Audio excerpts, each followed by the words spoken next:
After defeating the pillar Rengoku, Akaza went to find Muzan, who was currently in the form of a child, to report the situation. However, instead of being recognized for defeating one of the pillars, Akaza was continuously criticized for not being able to defeat the trio of Tanjiro, Inosuke, and Zenitsu, especially for not finding the blue spider lily, a flower that can grant immortality to Muzan. The aura created by Muzan made Akaza unable to move or fight back. After being allowed to leave, Akaza reminisced about Tanjiro and swore to kill him.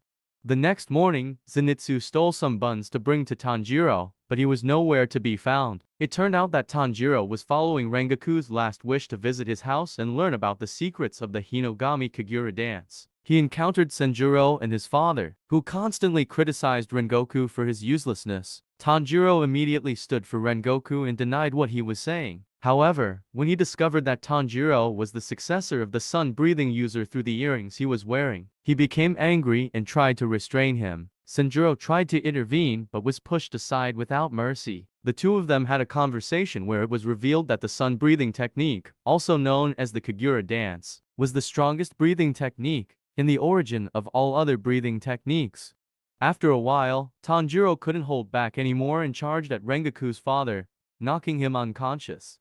After entering the house, Tanjiro confided in Renjuro about his amazing brother and what he had done. Senjuro gave him a book containing secrets about the Kagura dance, but it was torn and unreadable. Nevertheless, Tanjiro expressed his gratitude and encouraged Senjuro. Before saying goodbye, Senjuro gave Tanjiro a memento of Rengoku and wished him safety. As he was about to reach the mansion, Tanjiro encountered Hagenizuka, his swordsmith, who was angry and chased him in the morning for losing the sword he had forged. The next morning, everything finally settled down, and the trio of swordsmen continued their physical training. 4 months later, the trio continued to train hard and undertake some small missions. Tanjiro and Nezuko gradually improved their teamwork through each battle, and Tanjiro's water-breathing techniques also significantly improved. As they were nearing the mansion after completing a mission, Tanjiro encountered a tall man surrounded by girls, and that person was none other than the sound pillar, Uzui Tengen. Tanjiro rushed to rescue Aoi and Naho from the man, but Uzui swiftly moved to the rooftop with incredible speed. After a conversation, it was revealed that he needed someone to accompany him on a mission, and Tanjiro, Inosuke, and Zenitsu decided to join him instead of Aoi. Reluctantly, Uzui agreed and returned Aoi. The destination they aimed for was the entertainment district, Yoshiwara. Zenitsu appeared shy about the destination they were heading to, while Uzui was feeling extremely excited and confident. They chatted together and have a gossip conversation, and through that, we learned that Uzui was a friendly and humorous person, and they began their journey to fulfill their mission. They finally arrived at Yoshiwara Entertainment District, a lively place with many beautiful women. Inosuke, unable to contain his excitement, ran off from the group, while Zenitsu was tempted by the beautiful women in the district. The women in the entertainment district were often sold here due to poverty and debts, and the highest ranked among them were known as Oiran. The first task assigned to the three of them was to find Uzui's 3 wives, who were hiding to gather information about demons. Tanjiro, Zenitsu, and Inosuke were assigned to search in the respective brothels of Tokido, Ojimoto, and Kyogoku. They disguised themselves and looked quite comical. Tanjiro was accepted because of his honest nature, Inosuke because of his cute face, and Zenitsu because of his musical abilities. While working, Tanjiro struck up a conversation with 2 girls and heard the name of one of Uzui's wives. Suddenly, an Oiran appeared and gave Tanjiro some candies to thank him. Reluctantly, Tanjiro lied for the first time in his life to obtain information about Suma, Uzui's wife. According to what was revealed, Suma had left a note indicating her intention to escape, which didn't align with her character. Inosuke also overheard the name Makio while working, but had to remain calm to conceal his identity. The scene takes us back to the past, due to the appearance of a girl who recently caused many people to mysteriously disappear. The landlady believes that it is caused by an Oiran named Daki. She recalls an old story, from long ago, where there was an extremely beautiful Oiran, but strangely, she never aged and had the habit of tilting her head down and glaring in a very distinctive way, just like this girl. The landlady intended to eliminate this girl, but she quickly revealed her true form as a demon and suspended the landlady in mid-air. After some threats, she dropped the landlady from the sky and laughed triumphantly. She then sought out Muzan and was praised by him for her accomplishment of devouring many people. She also had a history of defeating 7 pillars in the past.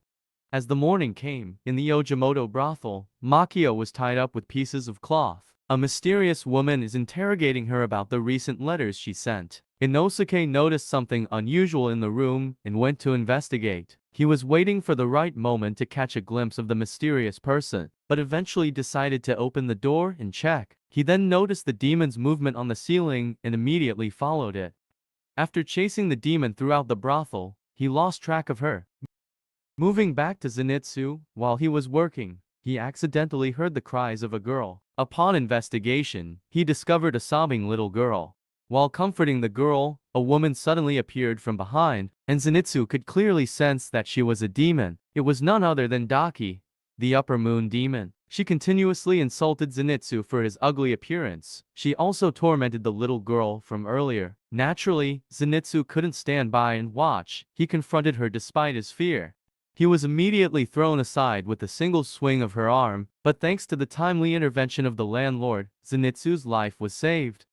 Not only Zenitsu and Inosuke, but Tanjiro also sensed something unusual in this place. The next morning, Tanjiro, Inosuke, and Uzui had a meeting to report on the situation. Uzui informed them that Zenitsu had gone missing and advised Tanjiro and Inosuke to leave the area to avoid any trouble. Then he left. Tanjiro and Inosuke then analyzed how the demon acted without leaving any trace. They decided to stay and investigate the incident, as well as rescue Zenitsu. That evening, Tanjiro revealed his identity to Oiran, who then told him that she would leave the town the next day to pursue her true love.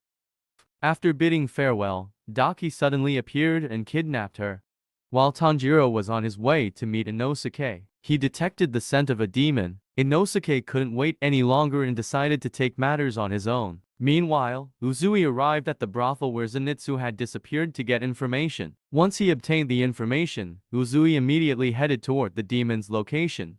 Back to Tanjiro, he found the source of the demon's scent. When he opened the door, he discovered Daki, the upper moon 6, who was binding a girl. She had the ability to trap others in her cloth. With a single strike, Tanjiro was knocked away and his body became paralyzed. Daki revealed herself and taunted Tanjiro. He placed the box containing Nezuko down and rushed to attack. Daki used her cloth as weapons to strike. Her speed was incredibly fast. They fought in midair, and Tanjiro seized the opportunity to slice through the cloth containing the girl.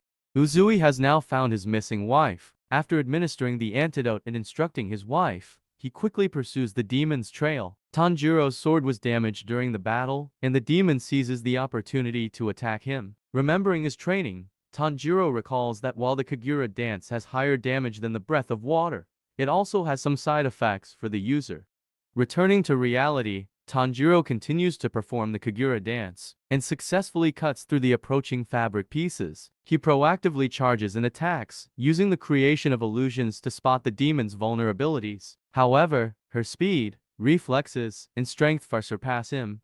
The side effects of the Kagura technique stiffen Tanjiro's body, forcing him to constantly manage to evade her attacks. Meanwhile, Inosuke, after some digging and crawling, discovers a place where the demon keeps its hostages. Zenitsu and the other 2 wives are imprisoned there. A fabric piece with a human face appears and attacks him, but Inosuke easily defeats them and rescues the trapped individuals. While engrossed in his assault, Inosuke forgets to protect others, but Uzui's 2 wives come to his aid in time. Zenitsu also appears and supports him in cutting through the fabric pieces. Overwhelmed by the numerous enemies, the demon once again confronts Uzui, who swiftly slices through all the fabric pieces with a single sword strike. Tanjiro continuously faced disadvantages and had to defend against the demon's attacks. Suddenly, the fabric pieces from the cave earlier returned to the demon's body. Her strength increased to the extreme.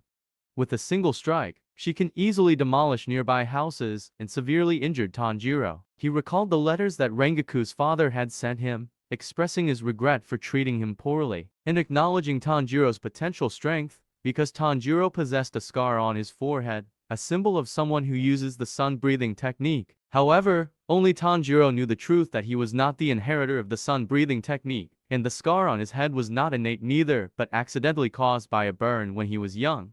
Nevertheless, he remained determined, catching up with the demon and launching his own attacks. Tanjiro's current form was extremely ferocious, and his words closely resembled those of the swordsman who had threatened Musen's life. The demon continuously unleashed wide-range attacks without using her blood demon technique. But Tanjiro was different now. He could easily slice through the fabric pieces using the Kagura dance. The wounds caused by his strikes could no longer heal and caused intense pain to the demon. Tanjiro continuously employed the Kagura dance technique without affecting his body, making his strikes faster and more powerful. He moved at an incredibly fast speed and slashed at the demon's head. But instead of severing it, his sword stuck at the demon's neck. The demon counterattacked, but Tanjiro could easily anticipate and dodge these strikes. He gathered the fabric pieces together and pinned them to the ground with his sword. Then, he swiftly lunged at the demon, preventing it from reacting in time. When he was about to strike the demon's head, his breath began to falter. The demon intended to deliver a finishing strike, but Nezuko arrived just in time and a single kick sent the demon flying away. The demon immediately recognized her as the demon that Musen had warned to eliminate. Nezuko took the initiative and launched an attack, but was countered by fabric pieces and thrown back. Despite being heavily injured and immobile, Nezuko miraculously stood up and regenerated her body at an upper moon demon speed. Suddenly, Nezuko's body became enhanced, her speed and strikes rendered the demon unable to react in time. The demon counterattacks and slashes Nezuko, but her body can still stay recovered. Nezuko uses her flame to burn the demon, then she continues to stomp and torment the demon in a pleasant mood, slowly losing her sanity. Just as she was about to attack humans, Tanjiro arrives in time to intervene. The demon seizes the opportunity to try to kill them both, but Uzui appears and protects his siblings. Before the demon can understand what's happening, Uzui swiftly beheads it. At this moment, Nezuko is still out of control, but thanks to Tanjiro's singing, she gradually regains consciousness and shrinks in size. Although the demon has been beheaded, its body hasn't disintegrated yet. She calls out the name of its older brother, and suddenly another demon appears. Uzui immediately rushes to finish off the demon, but it swiftly moves at incredible speed and evades Uzui's sword. He effortlessly recovers his sister using its own demon blood technique. Uzui continues to actively attack, but the demon easily dodges and counters with his scythe-shaped blades. His appearance is extremely terrifying, completely opposite to his sister's. He activates his demon blood technique and launches thin blood blades toward Uzui, but he quickly uses explosives and escapes with the people. The blood blades continue to pursue Uzui, and he has to continuously defend himself. He decides to use explosives and blow up the area along with the demons, but they all manage to escape unscathed after the explosion. Despite being poisoned by the previous attack from the demon, Uzui managed to stand firm because he came from a ninja family and had undergone extremely rigorous training. Uzui rushed forward and threw a rock at Daki, then used an explosive bullet to blow off the demon's head. He continued to use his sword to strike at the demon's neck, but failed. Tanjiro, Inosuke, and Zenitsu had arrived by this time to support Uzui, while Uzui's wives were evacuating the villagers. They also realized that the way to defeat these two demons was to decapitate them simultaneously. Zenitsu rushed in to attack one of the demons and separated it from the others. They divided themselves, with Tanjiro and Uzui fighting the brother demon, while the other two dealt with the younger demon. The demon charged at Tanjiro with incredible speed, but Uzui protected him just in time. A series of cloth fragments fell from the sky, and both of them struggled to defend against them. Inosuke and Zenitsu were also overwhelmed as they were constantly attacked by the demons. Thanks to the third eye, the attacks from the demon became increasingly powerful. Uzui and the demon engaged in a fiery battle, where Uzui was outmatched by the demon's speed. Tanjiro stepped in and defended Uzui, creating an opportunity for Uzui to counterattack. Both fronts were engaged in fierce battles, and it seemed that the swordsmen were losing against the demons. Suddenly, one of Uzui's wives appeared and threw throwing knives to support them, but the demon managed to defend against the attacks. However, Uzui takes the chance to cut off the demon's leg and created an opening for a throwing knife to pierce his neck. Seizing the opportunity, both Uzui and Tanjiro charged forward, aiming straight for the demon's neck. His legs quickly recovered and he activated a large-scale blood demon technique. Uzui immediately unleashed the breath of sound to retaliate. Suddenly, pieces of cloth wrapped around him, and he could only watch helplessly as his wife was attacked. But Tanjiro quickly rushed in, combining both the breaths of fire and water, successfully rescuing the girl. They continued their joint assault on the demon's neck, but he managed to withstand their attacks. They separated again, with Tanjiro, Inosuke, and Zenitsu dealing with Daki first, while Uzui would fight the older demon.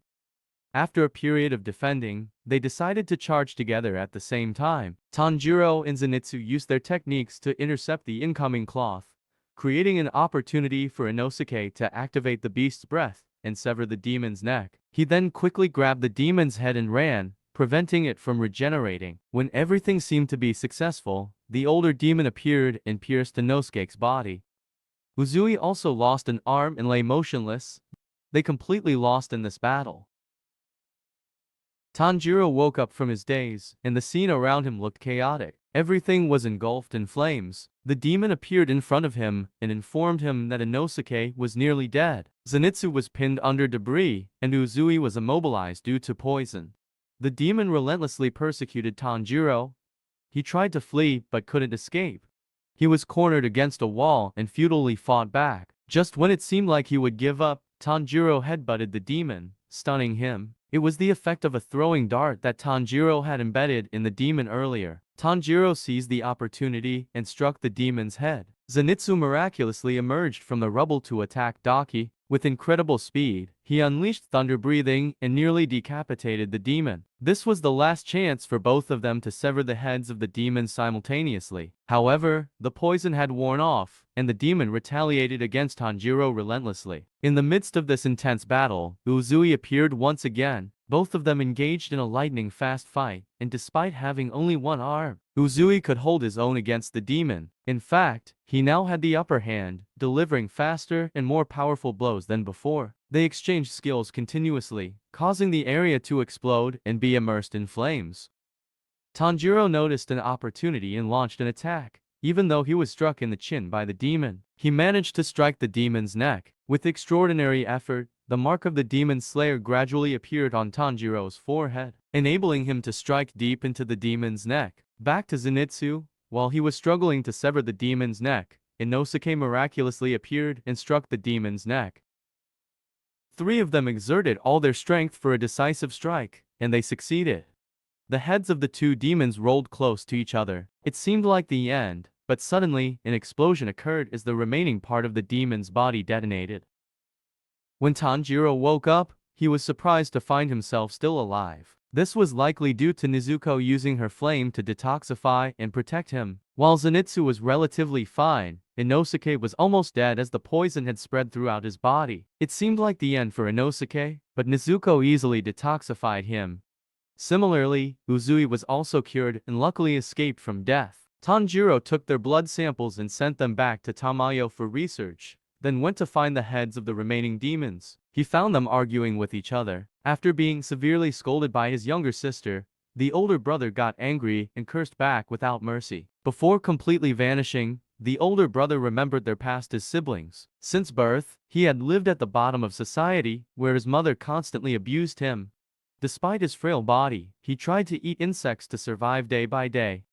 In a place where beauty was considered the standard of human worth, he was no different from trash. His life only changed when his beautiful younger sister, Yum, was born, and he no longer felt self-conscious about his own ugliness. It seemed like their lives would be beautiful forever. But one day, Yum was burned alive by a customer because she dared to attack him. Helpless, he screamed out in pain and was also severely slashed. Unable to bear it any longer, he killed the customer and carried his sister in search of help.